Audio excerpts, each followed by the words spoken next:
हमारे दरमियान मौजूद हैं जो मुल्क की सतह पर भी कौम की रहनुमाई और फिर ऐसे उलमा बनने की नीयत कर लें कि आलमी सतह पर हम मुसलमानों की रहनुमाई करेंगे, तो ये आलिम आलमी बन गया, आलिम आलमी बन गया, ये इंटरनेशनल बन गया। तो हम नियत करें कि ये मदारिस ये सिर्फ चंदे जमा करने के लिए नहीं बनाए गए, ये मदारिस सिर्फ नमाज और कलमे की सतह तक, दायरे तक नहीं बनाए गए, ये मदारिस कुफ्र और बातिल के तूफान के आगे बंद हैं, सद्दे सिकंदरी हैं। ये पाकिस्तान की आजादी से पहले जब अंग्रेज ने मैदान में मुसलमानों का मुकाबला न कर सका और हर मौके पे वो हार गया, ईमानी कुव्वत के सामने जब उसने शिकस्त खाई, तो अंग्रेज ये सोचने पर मजबूर हो गया कि मैं मुसलमानों को किस तरह शिकस्त दे सकता हूं। उसने अपने मिनिस्टर ऑफ एजुकेशन, वजीर तालीम लॉर्ड मिकाले को हिंदुस्तान में सर्वे के लिए भेजा। लॉर्ड मिकाले ने सर्वे करके बताया कि मुसलमानों के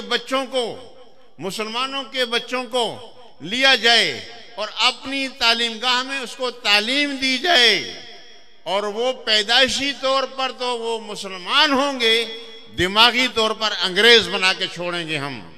ये अंग्रेज लॉर्ड मिकाले की रिपोर्ट है जो इंडिया के सफारत खाने में इस वक्त भी मौजूद है। So that A generation may be arise which is Indian in birth and English in thought, ये उसकी रिपोर्ट आज भी मौजूद है। शेखुल हिंद महमूद हसन रहमतुल्लाह अलैह ने जब ये सूरत हाल देखी तो उसके सामने बंद बांधने के लिए, उस तूफान को रोकने के लिए, मुसलमानों के बच्चों को अंग्रेज बनने से रोकने के लिए दारुल उलूम देवबंद की बुनियाद रखी। मौलाना मोहम्मद कासिम नानोतवी रहमतुल्लाह अलैह ने भांप लिया अंग्रेज की उस चाल को, उन्होंने दारुल उलूम देवबंद की बुनियाद रखी। ये उस तूफान कुफर को रोकने के लिए सद्दे सिकंदरी बनाया इसको।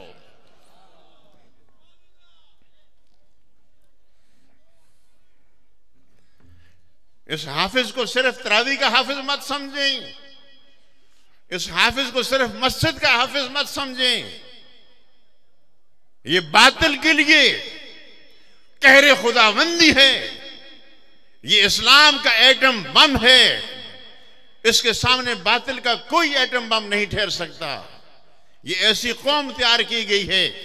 अभी जो हम नगमा सुन रहे थे दारुल उलूम देवबंद का, उसमें आपने अल्फाज के मानी नहीं सुने, उसमें सब कुछ बताया गया कि दारुल उलूम देवबंद की बुनियाद क्यों और कैसे रखी गई है। इंशाअल्लाह ऐसे मुसलमान तैयार होंगे कि बातिल क़यामत तक इनका मुकाबला। अच्छा जवाब दिया आपने, माशाअल्लाह। जोर मैं लगा रहा हूं और थकावट आपको ही।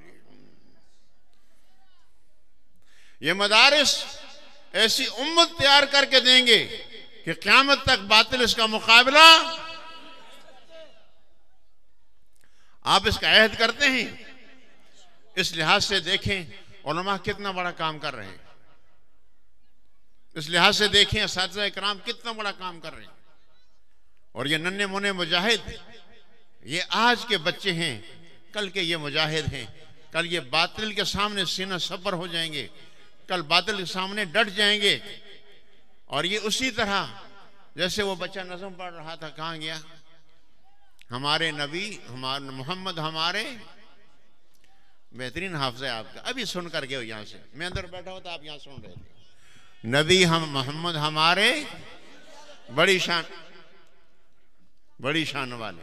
आगे पढ़ रहा था कि खाई कसम जब अल्लाह ने असहाब के दौड़ते घोड़ों की, वल आदियात ज़बहन फलमूरियात क़दहन फलमुगीरात सुबहा फअसरन बिही नक़आ फवसतन बिही जमआ। ये अल्लाह ने कसमें कुरान पाक में खाई हैं असहाबा इकराम के दौड़ते घोड़ों की, जिनकी नंगी पुश्त पर बैठकर जब कुफर के कारदार मैदान में उतरते थे, उनके घोड़ों की पांव से जो मट्टी और चंगारियां उड़ती थीं, अल्लाह ने उन चंगारियों की कसम उठाई है। ये वो मुजाहिद हैं, ये इस्लाम के वो मुजाहिद हैं जो बातिल के हर बुत को तोड़कर छोड़ेंगे। हम मिल्लत इब्राहिमी पर हैं, मिल्लत अबीकुम इब्राहिम, हमारा मसलक इब्राहिमी है। इब्राहिम अलैहिस्सलाम ने बुत तोड़े या बुत खड़े किए? तोड़े या छोड़े? हम बातिल के हर बुत को गिराएंगे इंशाअल्लाह। वालिदैन, इनको क़यामत के दिन वो ताज पहनाया जाएगा जिसकी चमक और रोशनी सूरज से भी ज्यादा होगी। ये वालिदैन इतने मुबारक वालिदैन हैं। असातिज़ा उनसे बड़े दर्जे के हैं। मुआमिनीन का दर्जा अपनी जगह पर है। ये मोहल्ले वाले मुआमिनीन सब के सब इन मदारिस के साथ तामुन करें, अपने बच्चों को दाखिल करें, अपने बच्चों को पढ़ाएं, अपने बच्चों को तालीम दें, ताकि कल जब हम कब्र में उतर जाएं तो ये हाथ उठाकर हमारे लिए इतना करके जाएगा। तो मदारिस की खिदमत इंशाअल्लाह करेंगे, तावन करेंगे इंशाअल्लाह। इनकी हिफाजत करेंगे इंशाअल्लाह।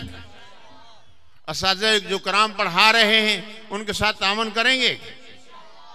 अल्लाह ताला हम सब का आना बैठना सुनना और ये मदारिस के साथ जिंदगी भर के तावन के लिए अल्लाह पाक हम सब